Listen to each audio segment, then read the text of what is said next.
o Senhor, dize-lhes, não subais, nem pelejeis, porque não estou no meio de vós, para que não sejais feridos diante dos vossos inimigos. Aí Moisés vai lembrando eles, 40 anos depois, assim vos falei, e não escutastes antes, fostes rebeldes contra a ordem do Senhor, fostes presunçosos e subistes ao monte. E aí nós temos o final. Então o que aconteceu? Vamos aqui a alguns pontos. Meus irmãos, eu quero que vocês se lembrem de algo. Lá no capítulo 9, nós vamos ver daqui um pouco, do livro de Números. Eles estavam lá no Monte Sinai. Então nós lembramos que lá no Monte Sinai, eles ficaram ali por volta de uns 3 anos. Ali Deus deu a visão da casa e do sacerdócio. Aí depois, ao final de tudo isso, no capítulo 9 do livro de Números, vai nos dizer que Deus deu para eles a nuvem. Então eles deveriam ser conduzidos pela nuvem. A nuvem iria conduzi-los. Então a partir daqui nós vamos começar a ver algumas questões práticas, algumas lições importantes, que vão nos ajudar a viver esta hora. E viver com alegria, viver com ousadia. Porque isso aqui, irmãos, não é simplesmente história. Este é um grande perigo, no qual podemos muitas vezes nos encontrar, tratar a Bíblia, a palavra de Deus, de uma forma literária ou meramente histórica. Nós ficarmos lendo isso aqui como história. Isso aqui não é história, isso aqui é a palavra escrita de Deus, que tem como objetivo nos levar à palavra viva de Deus. Essas histórias foram contadas para o nosso ensinamento hoje. Como foi possível tudo isso acontecer? Então vamos perceber com muito cuidado, com muito zelo. Houve o julgamento de Deus, mortes, houve uma sentença sobre toda aquela nação. Eles não entraram na terra de Canaã, exceto Josué e Calebe, todas as crianças que cresceram naquele deserto. Aquela geração toda foi sepultada pelo deserto. Que triste isso, irmãos. E foi nessa estação. Irmãos, eu digo algo para vocês. Se existe brechas na nossa caminhada, se existe fendas no nosso andar, nós precisamos acertar com o Senhor. Nós precisamos acertar. Nós não podemos viver a vida cristã com fendas, com brechas. Nós não podemos caminhar deixando lacunas. Porque o Deus, esse Deus o qual nós cantamos, que é tão grande, nós precisamos ter noção da sua grandeza. E à medida que nós temos noção da sua grandeza, precisamos ver que a sua seriedade é o adorno da sua grandeza. Ele é sério. E aqui nós vemos isso. Eles não trataram, eles não se arrependeram, não se humilharam, eles não tiveram noção daquela blasfêmia. Dizer, vamos eleger um capitão e voltar para o Egito.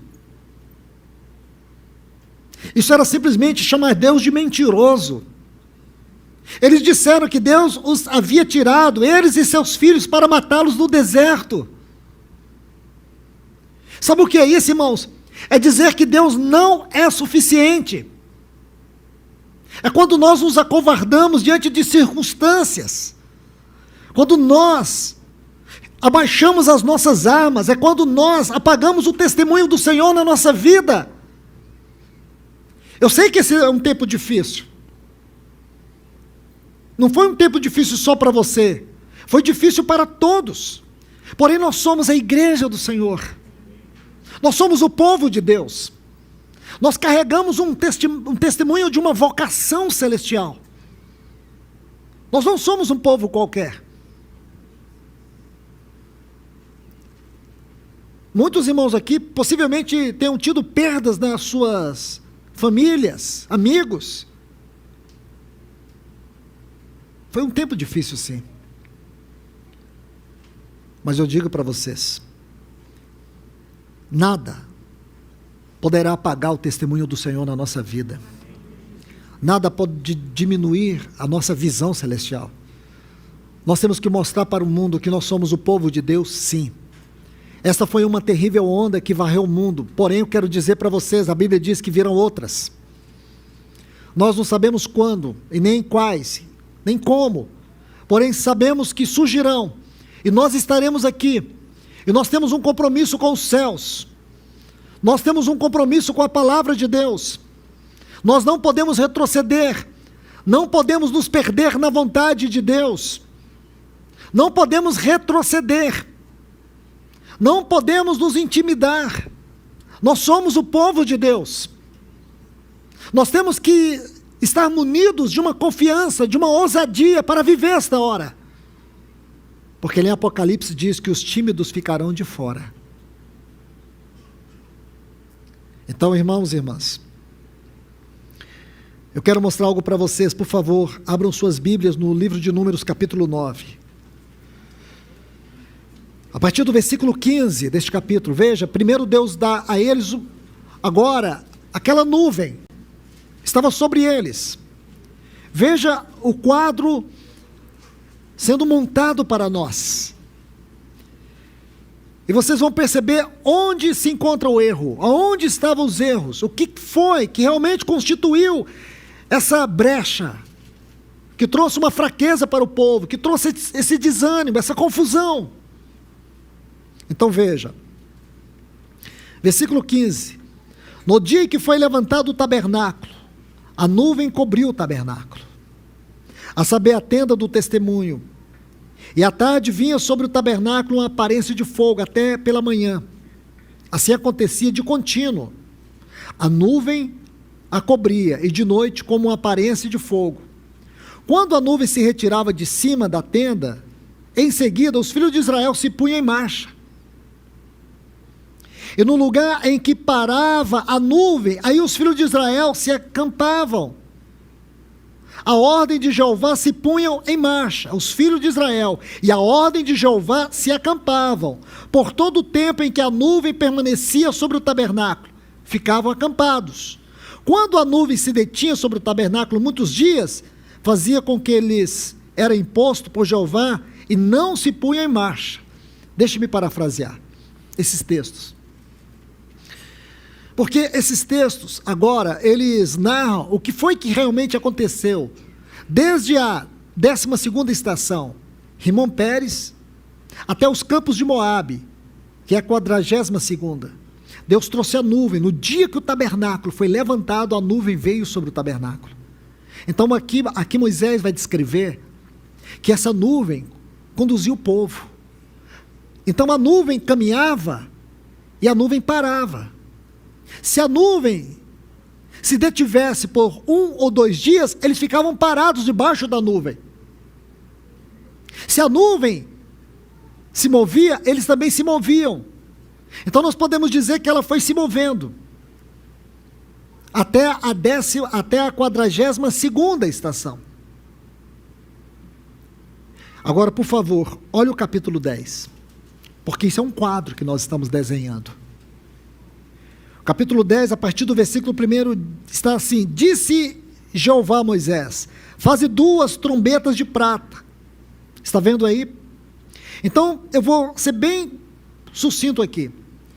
Se você conseguir, continuar lendo, você vai ver que essas 2 trombetas foram destinadas por Deus para que elas tocassem segundo o movimento da nuvem. À medida que a nuvem se movia, eles deviam tocar. E você vai ver que havia vários tipos de toque. Vários tipos de toque. Então, quando as trombetas tocavam, eles entendiam pelo toque o que eles deveriam fazer. Então, aquelas marchas, aqueles movimentos, todos eles eram conduzidos pela nuvem e pelos 2 trombeteiros. Um movimento celestial e um movimento terrenal. E esses 2 movimentos tinham que estar em harmonia. Era na harmonia do movimento da nuvem e dos trombeteiros que o povo se movia. Que coisa linda, irmãos. Que coisa linda. Sabe o que o Espírito Santo está dizendo? Este é o mover do povo de Deus. Você se lembra quando Paulo, ele escreve o capítulo 1 da Epístola aos Efésios. Ali do versículo 3 até o versículo 14, ele faz uma linda, a mais magnífica, a mais profunda exposição doutrinária acerca do eterno propósito de Deus em Cristo.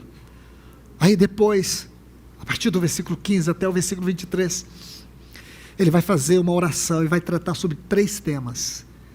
E um dos temas que ele trata é a nossa vocação celestial. Sabe, irmãos, o que muitos cristãos estão perdendo e têm perdido nesse tempo é o senso da vocação celestial. Nós não somos governados por notícias, nós somos governados por um movimento celestial.